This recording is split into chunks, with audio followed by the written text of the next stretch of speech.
Je suis climatologue à Météo France. Mon métier consiste à suivre l'évolution du climat passé, de s'intéresser à l'évolution du climat futur et de caractériser aussi le temps présent. Alors en tant que climatologue, on est très friand des données spatiales. Ça fait plusieurs années, voire plusieurs dizaines d'années qu'on a des satellites météorologiques. Et donc l'accumulation de toutes ces données va nous permettre à nous, climatologues, d'en déduire un état moyen de l'atmosphère. C'est ce qu'on appelle une climatologie. L'aéronautique s'intéresse aussi au domaine de la climatologie puisque les pilotes vont notamment regarder quelles sont les conditions de vol moyennes climatologiquement sur une zone donnée.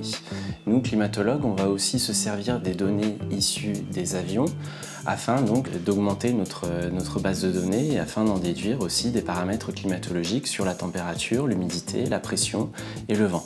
On fait tourner de gros programmes informatiques sur des supercalculateurs, donc c'est des très grosses machines qui calculent énormément d'informations.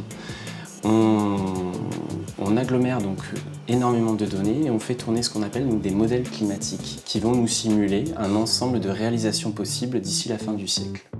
Pour être climatologue, j'ai suivi une formation à l'École nationale de la météorologie à Toulouse.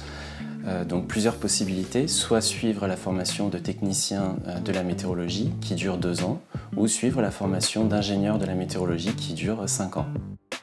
Pour être climatologue, je conseillerais d'être motivé par les sciences, d'aimer les sciences, donc être animé d'un certain esprit de curiosité, un esprit de recul, de discussion, voilà.